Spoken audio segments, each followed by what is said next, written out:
My name is Raphael, and if you are listening to my story, it is because something very dark and inexplicable happened in my life. What I am going to tell you is the harrowing tale of a place that most people avoid, but where I, through an error of judgment and curiosity, ended up unearthing a nightmare that I never imagined. The stone house is located on the outskirts of the small village of San Pedro, a quiet town known for its picturesque appearance and ancient traditions. However, there was an old house, covered in moss and shrouded in an unsettling silence. It was said that the house was cursed, a fate that seemed sealed by tragedy and mystery. And, as with many old stories, there is a truth behind the legends. This house was old, with stone walls that seemed to have been carved directly from the local rock. The roof, covered in broken tiles, seemed ready to collapse at any moment. The presence of the house was so oppressive that even the bravest residents avoided passing by it at dusk. The reason for this fear came from a tragedy that occurred decades ago. 40 years ago, the house was inhabited by Joachim and his family. Joachim was a respected man in the village, known for his hard work and devotion to his family.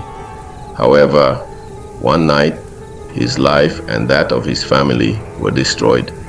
Joachim was found dead, hanged in the basement of the house, and his wife and children disappeared without a trace. The case shocked the village, and the search for the family was intense but fruitless. The tragedy left a stigma on the house, and rumors soon began to spread that Joachim was not at peace. Stories of apparitions and unexplained events began to spread. Some claimed to have seen a spectral figure wandering around the house, while others reported hearing screams and whispers coming from inside. Like many, my curiosity was piqued by the stories that surrounded the stone house. I have always been fascinated by the supernatural and unsolved mysteries. I decided to explore the house, and unlike the villagers, I was determined to find out what had really happened there. On a cloudy Saturday morning, I went to the house with a small team of friends. Armed with flashlights, cameras, and a willingness to face the unknown, we walked through the rusty gate and headed toward the entrance. The feeling of oppression was immediate, as if the atmosphere itself was charged with tension. The front door, which seemed to have been locked for years, gave way with an unsettling creak. The first thing we noticed was the smell of mold and decay, a nauseating combination that made us hesitate. The walls were covered in dust and cobwebs, and the wooden floor creaked with each step we took. We went straight to the basement, the place where Joachim had been found. The stairs to the basement were shrouded in darkness, and the air was heavy. With each step we descended, the feeling of unease grew. At the bottom of the stairs, we found a damp, claustrophobic space with a rusty hook hanging from the ceiling that looked like it had been left there for a long time. During our exploration, we began to hear strange noises, almost inaudible whispers, and the sound of footsteps that we could not explain. The atmosphere was charged with an energy that made our hearts beat faster.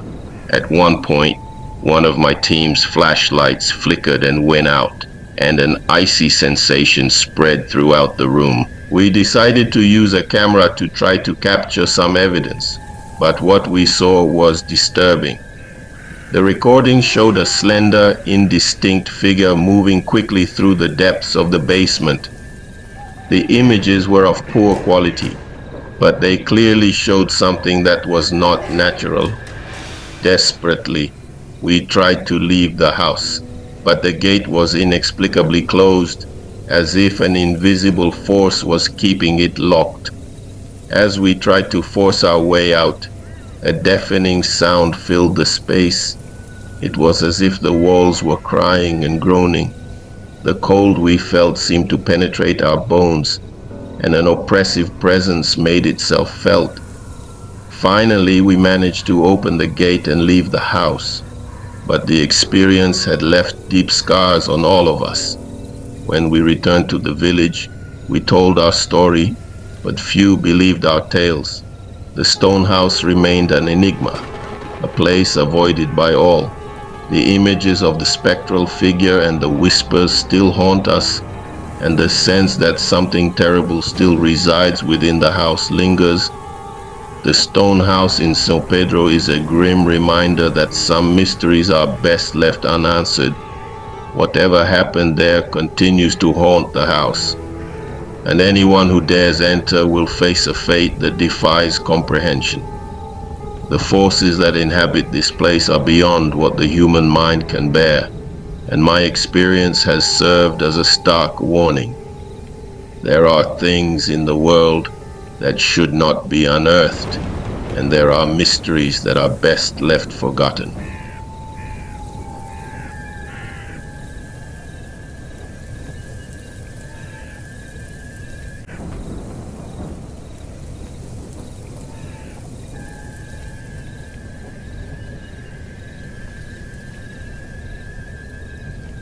My name is Lucas, and what I am about to tell you is something that defied all rational explanations I had.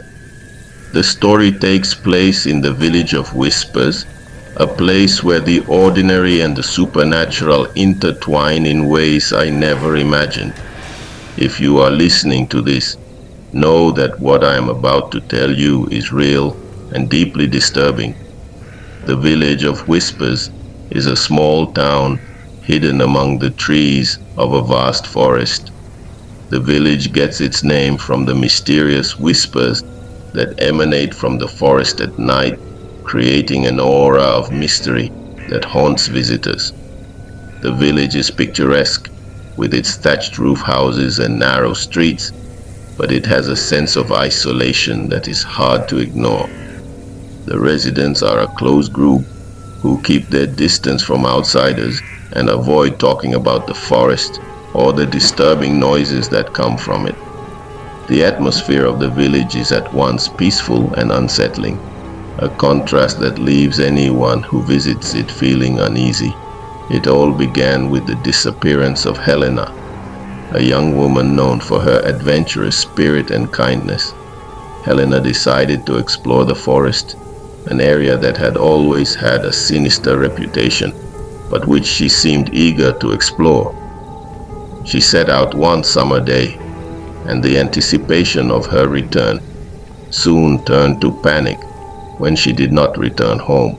The village was shaken by Helena's absence. A fervent search was carried out involving locals and outside teams, but Helena seemed to have disappeared without a trace. The forest, which had previously been nothing more than a picturesque setting, was now seen as a place of despair. As the days passed, a peculiar phenomenon began to occur. Strange whispers could be heard coming from the forest. These whispers were barely audible, but they carried a distressing quality, as if they were filled with sadness and despair.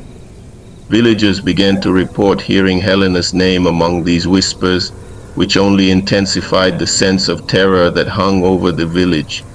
Rumors spread, and soon everyone was talking about the whispers, as if they were a form of desperate communication from Helena's own spirit. There was a growing sense that something evil was approaching the village. As an anthropology student with a keen interest in the supernatural, I decided I needed to investigate the phenomenon myself. I arrived at the village of Whispers on a late autumn afternoon, prepared to face the unknown and try to solve the mystery that plagued the villagers. The villagers greeted me with a mixture of trepidation and skepticism. They were willing to tell me about the murmurs and the sense of desperation that permeated the place. In order to understand what was happening, I decided to begin my investigation in the forest, where the murmurs were most intense. Armed with recorders, cameras, and a determined determination, I entered the forest. The atmosphere was oppressive, and the lack of natural light only added to the discomfort. With each step, the murmurs became clearer, almost as if they were trying to communicate. The first night, I camped in a small clearing where the murmurs were most intense. Using a recorder, I began to capture the sounds and soon realized that there was a pattern to the murmurs, a sort of coded message. The recording showed a tone of sadness and a sense of urgency. During one of these nights, a feeling of unease came over me. It seemed as if the forest was alive and watching me. I followed a trail that seemed more intense, guided by the murmurs that now formed a clearer voice.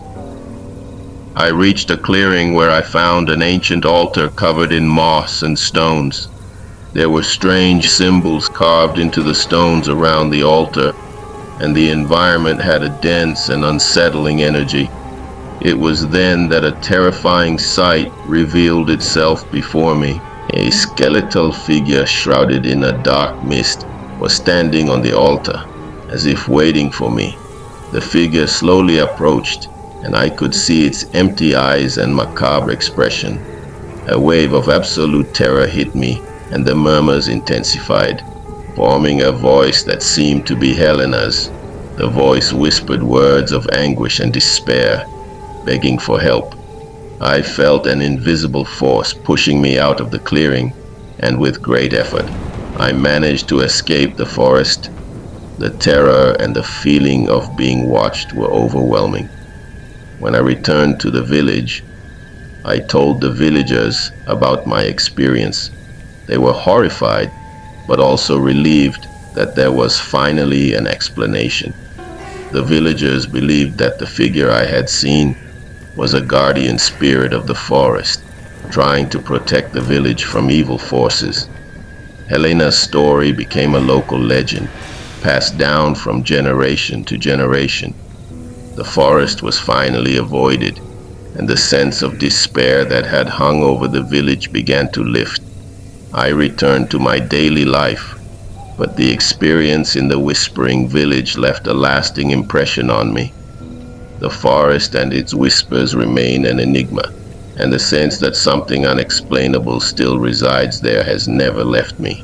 The enigma of the whispering village is a grim reminder that there are forces in the world beyond our comprehension. Searching for answers in places where the unknown reigns can lead to disturbing discoveries and reveal truths that are better left unanswered. Sometimes it is best to respect the mysteries and allow them to remain untouched. She arrived in the village one fall afternoon, equipped with cameras, recorders, and an open mind for the supernatural. Sarah befriended some of the locals and soon began gathering information about the lake and the cult that, according to legend, still haunted the area. Sarah decided that the best way to understand the mystery was to spend a night on the lakeshore. The idea was to capture any supernatural activity and perhaps uncover some evidence that could shed light on the legends.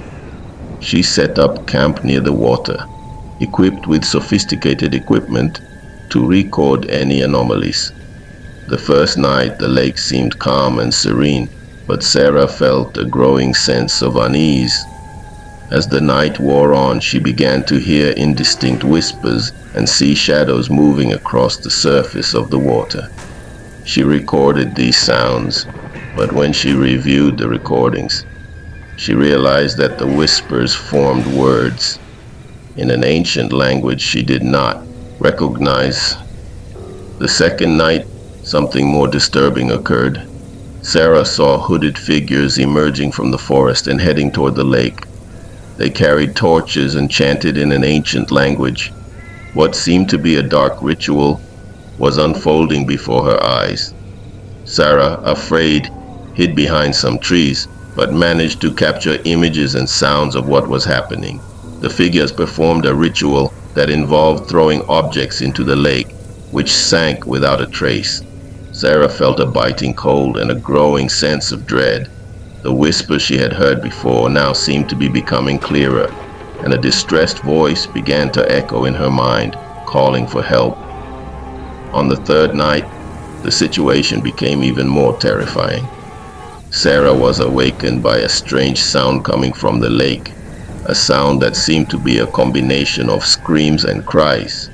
The atmosphere was charged with a negative energy, and the surrounding environment seemed to be transforming. She decided to approach the edge of the lake and, looking into the water, saw pale, distorted faces emerging from the surface. The faces were contorted in expressions of pain and suffering, and it seemed as if they were trying to communicate with her. A sense of panic took hold of Sarah, and she decided that she needed to leave the village immediately. Sarah managed to get out of the area with great difficulty, but the impact of the experience was evident. She returned to her town and tried to share her story, but many doubted the veracity of her claims. She presented her recordings and photographs, but most of the evidence seemed to be compromised by a strange distortion. The residents of São Bento village were skeptical of Sarah's story, but some privately admitted that there was something truly disturbing about the Lake of Silence. The village continued to live with its mysteries, and the lake remained a shunned place, surrounded by legend and superstition. The cult of the forgotten lake is a story that reminds us that there are places in the world that are best left unexplored. Sometimes curiosity can lead us to confront horrors that defy comprehension and logic. The Lake of Silence and the village around it remain an enigma, a reminder that there are forces and mysteries that are perhaps best respected and avoided.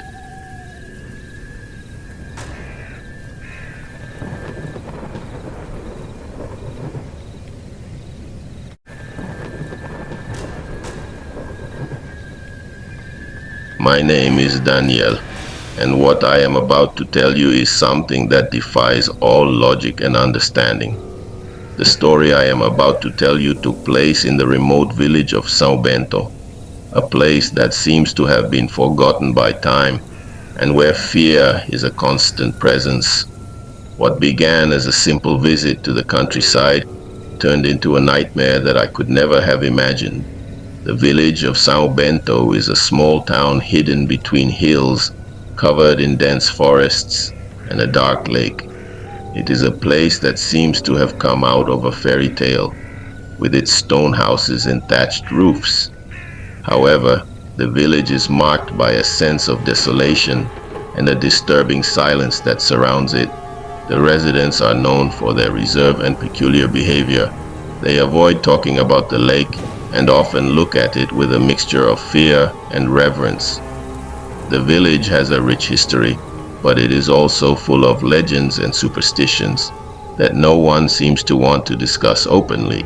The history of the lake is one of the oldest mysteries of the village. The lake, known locally as the Lake of Silence, is a vast expanse of deep, dark water that reflects the moonlight with an unsettling intensity. Legend has it that the lake is haunted by the spirits of an ancient cult that inhabited the area long before the town was founded. The cult is said to have performed sinister rituals on the shores of the lake, and that their practices resulted in a curse that still haunts the place. It is believed that the souls of the cult members still roam the lake, and that they have the power to lure those who approach them to a dark fate. The story took on new meaning when Sarah, a young journalist in search of a hard-hitting story, decided to visit the town of São Bento. Sarah was known for her determination and courage, and was particularly interested in investigating the legends surrounding the Lake of Silence. She arrived in the village one fall afternoon, equipped with cameras, recorders, and an open mind for the supernatural. Sarah befriended some of the locals and soon began gathering information about the lake and the cult that, according to legend, still haunted the area. Sarah decided that the best way to understand the mystery was to spend a night on the lake shore.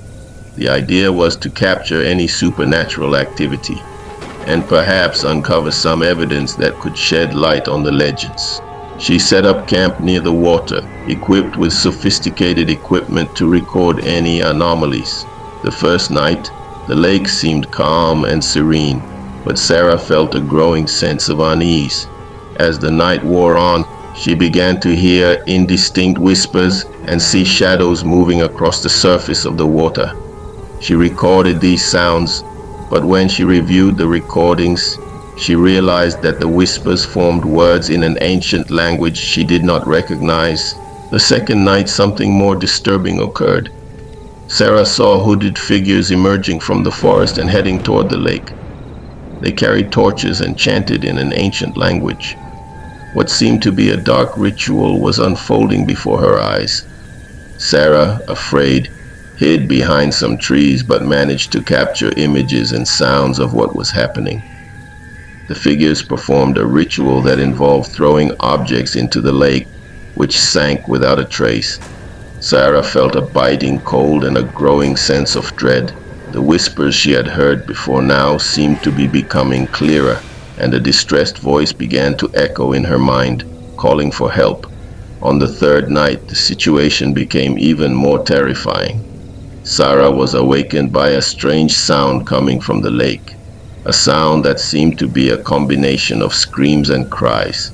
The atmosphere was charged with a negative energy, and the surrounding environment seemed to be transforming.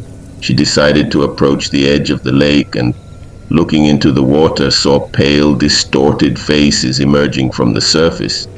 The faces were contorted in expressions of pain and suffering, and it seemed as if they were trying to communicate with her. A sense of panic took hold of Sarah, and she decided that she needed to leave the village immediately. Sarah managed to get out of the area with great difficulty, but the impact of the experience was evident. She returned to her town and tried to share her story, but many doubted the veracity of her claims. She presented her recordings and photographs, but most of the evidence seemed to be compromised by a strange distortion. The residents of São Bento village were skeptical of Sarah's story, but some privately admitted that there was something truly disturbing about the Lake of Silence. The village continued to live with its mysteries, and the lake remained a shunned place, surrounded by legend and superstition. The cult of the forgotten lake is a story that reminds us that there are places in the world that are best left unexplored. Sometimes, curiosity can lead us to confront horrors that defy comprehension and logic. The Lake of Silence and the village around it remain an enigma, a reminder that there are forces and mysteries that are perhaps best respected and avoided.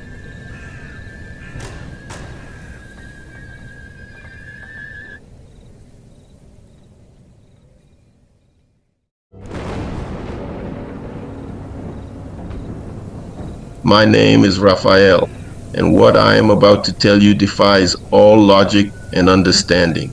The story I am about to tell took place at the old São Miguel lighthouse, an isolated and forgotten place located on a remote peninsula.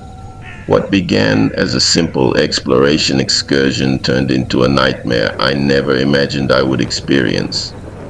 The São Miguel lighthouse sits on an isolated peninsula, far from civilization, overlooking the vast and inhospitable ocean. The lighthouse, built in the 19th century, was once a crucial piece of maritime navigation, but was decommissioned decades ago due to modern technology. Now it stands as a solitary and imposing structure, surrounded by a barren terrain and shrouded in a constant fog that never seems to dissipate. The legend surrounding the lighthouse is as old as the building itself. It is said that the lighthouse is haunted by the spirits of the former guardians who were victims of a horrible tragedy. It is also believed that the lighthouse has a sinister influence, luring those who approach it to a dark fate. The tragic story surrounding the São Miguel lighthouse dates back to a fateful night in 1924. At the time, the lighthouse was operated by a small team of keepers who lived in a house attached to the lighthouse. One night, A violent storm hit the area, and the keepers were called away on an emergency duty to ensure the lighthouse remained lit.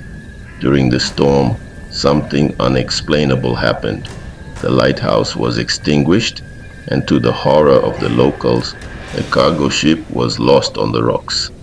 It is believed that all of the keepers disappeared that night, and their bodies were never found.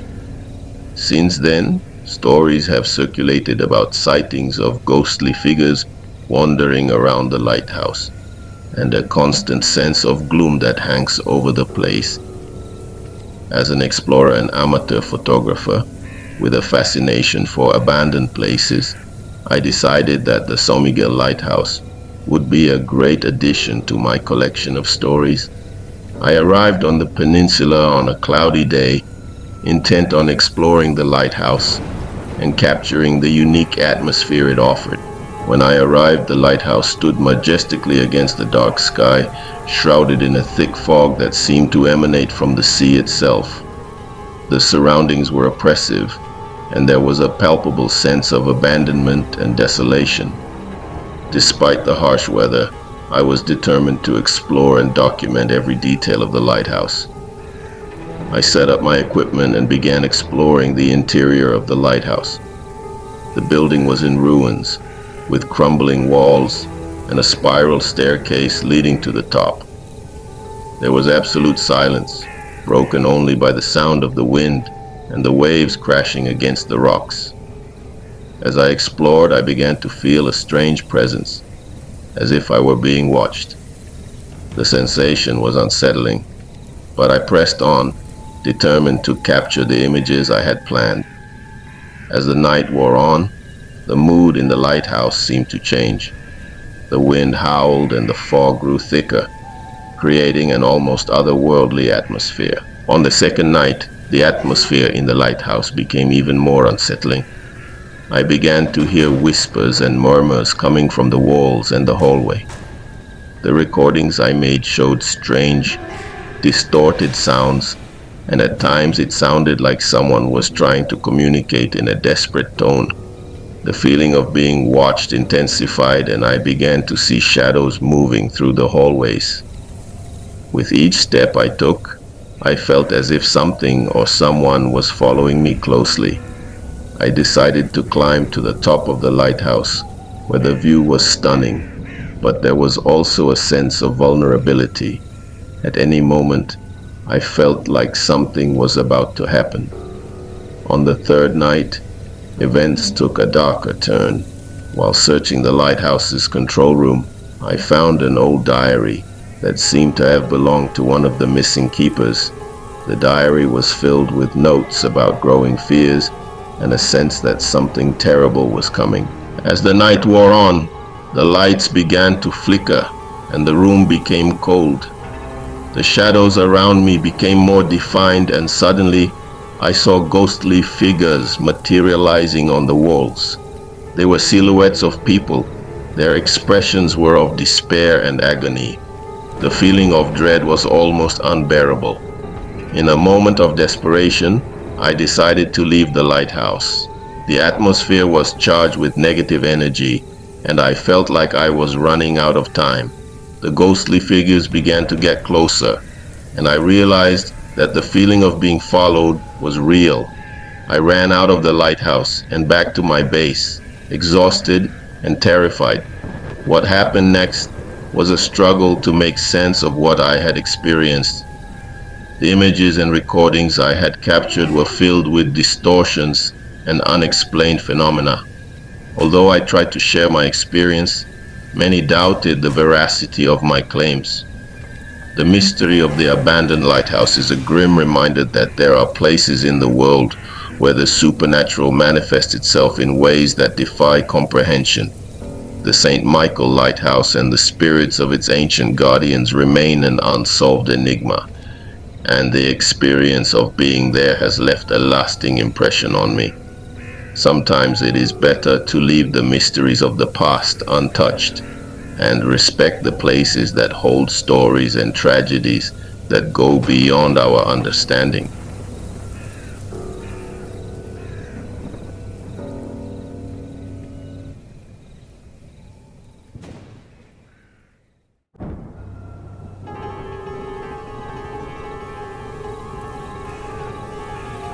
My name is Eduardo, and what I'm about to share is one of the most disturbing episodes of my life. The story revolves around Hill House, an old mansion that has long been forgotten by most people, except for the few who knew its sinister history. What was supposed to be a simple investigation into an abandoned place turned into a terrifying journey that defies any rational explanation. Hill House is a majestic Victorian mansion situated on top of a steep hill surrounded by dense forest.